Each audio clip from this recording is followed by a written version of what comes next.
Hello friends, मैं हूं अनामिका। स्वागत है आपका मेरे भोजशाला किचन में। आज जो मैं रेसिपी आपके साथ शेयर करने जा रही हूं वो है कटहल के कबाब। क्योंकि अभी लॉकडाउन चल रहा है, नॉनवेज खाने वाले क्या करें, नॉनवेज कैसे खाया जाए, खा के आपको पता ही नहीं चलेगा कि आप नॉनवेज कबाब खा रहे हैं या वेज कबाब खा रहे हैं। आई होप कि आज की रेसिपी आप सभी को बहुत पसंद आएगी। अगर पसंद आए तो प्लीज़ मेरे चैनल को लाइक करिए, शेयर करिए और सब्सक्राइब करना ना भूलिएगा। बेल आइकन को प्रेस करिए जिससे आने वाले मेरे रेसिपीज आप तक पहले पहुँच सके। तो आइए हम बनाना स्टार्ट करते हैं। सबसे पहले हमें चने की दाल लेनी है, जिसे मैंने रात भर भिगो के रख दिया था। अगर आपके पास टाइम नहीं है तो आप 1 से 2 घंटे के लिए हल्के गर्म पानी में दाल को भिगो सकते हैं। अब बारी है कटहल की। तो मैंने यहाँ कटहल लिया है जो कि छोटे छोटे टुकड़ों में काटे हैं।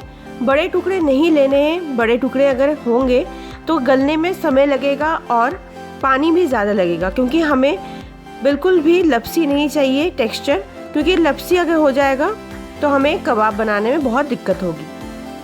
अब मैंने यहाँ कुछ गरम मसाले लिए हैं, जैसे कि तेज़पत्ता, छोटी इलायची, लौंग, दालचीनी, जावित्री और काली मिर्च, अदरक और लहसुन। अब इन सभी मसालों को एक साथ हमें दाल और कटहल के साथ हमें पकाना है, प्रेशर कुक करना है।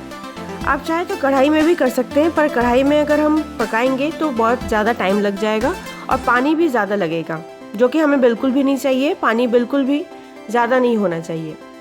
अब हम एक एक करके सब मसाले एक साथ हम डाल देंगे प्रेशर कुकर में।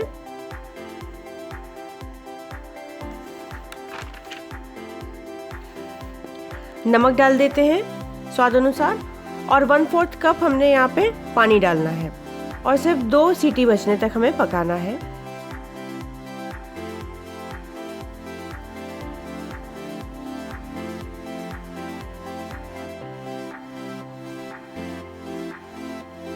अब मैं आपको दिखा भी देती हूँ कि हमारे कटहल और सारे मसाले जो हैं, दाल है, वो सब पके हैं कि नहीं। देखिए बिल्कुल भी पानी नहीं है। हमें बिल्कुल ऐसा ही टेक्सचर चाहिए कबाब के लिए। और अगर बाई चांस पानी रह भी जाता है तो कोई बात नहीं, आप पानी को सुखा भी सकते हैं। कुछ देर के लिए आप तेज आंच पे चढ़ा दीजिए कुकर को और जल्दी से पानी कम हो जाएगा। देखिए अब कटहल बहुत अच्छे से पक चुका है, बहुत सॉफ्ट है, क्योंकि मैंने छोटे साइज़ के कटहल लिए थे और छोटे टुकड़े में भी काटा था मैंने। अब बारी है इसे पीसने की। अगर आपके पास हैंड ब्लेंडर नहीं है तो आप मिक्सी में भी पीस सकते हैं। और अगर आप चाहें तो आपको दिक्कत हो कि गरम मसाले जो हैं हमने दिए थे इसमें, वो अगर रह जाएं तो आप एक काम करें कि जो गरम मसाले हैं उनका पाउडर बना के आप अलग से भी डाल सकते हैं। अब अच्छे से पिस चुका है कटहल और सारे मसाले। अब बारी है कुछ दूसरे मसाले डालने की। बारीक कटी हुई हरी मिर्च, बारीक कटी हुई प्याज, धनिया पत्ती और कुछ दूसरे मसाले हैं वो भी हम डाल देंगे, जैसे धनिया पाउडर, कश्मीरी लाल मिर्च पाउडर, नमक स्वाद अनुसार। और मैंने यहाँ पे तंदूरी मसाला डाला है। तंदूरी मसाला डालने से क्या होता है, इसका जो टेस्ट है वो बिल्कुल नॉनवेज जैसा हो जाता है। और अब हम इसमें डाल देंगे कसूरी मेथी। अब हमें एक बार फिर से अच्छे से सभी मसालों को मिला लेना है दाल और कटहल के मिक्सचर में जो हमने पीस के रखा हुआ था। सभी मसाले एक साथ अच्छे से मिल जाने चाहिए, क्योंकि बहुत सारे मसाले हमने एक के बाद एक डाले हैं इसमें।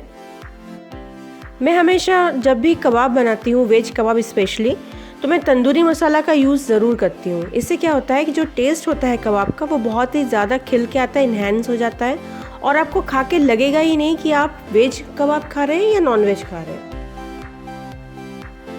सभी मसाले अच्छे से मिल चुके हैं। तो मैं यहाँ पे स्मोकी फ्लेवर के लिए क्या करूँगी, मैंने यहाँ पे कटोरी में जलता हुआ कोयला डाल दिया है, ऊपर से देसी घी डाल दूँगी और जिससे कि धुआं निकलेगा। और एक प्लेट ढक देंगे हम। कुछ देर के लिए सिर्फ हमें करना है।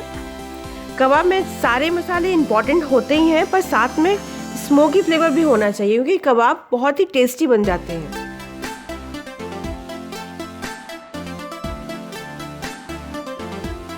अब बस हमें हथेलियों में तेल लगाना है और छोटी छोटी लोइयां लेकर कबाब की शेप देते हुए गोल गोल घुमाना है।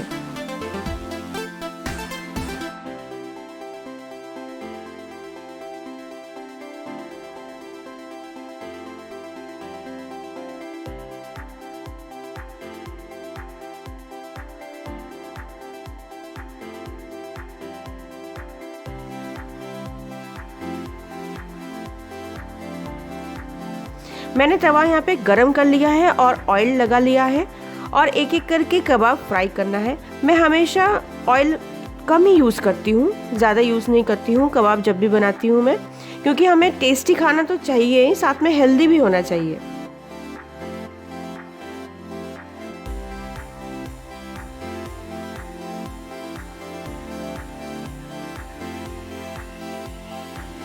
तो लीजिए फ्रेंड्स, कटहल के कबाब बनके तैयार है।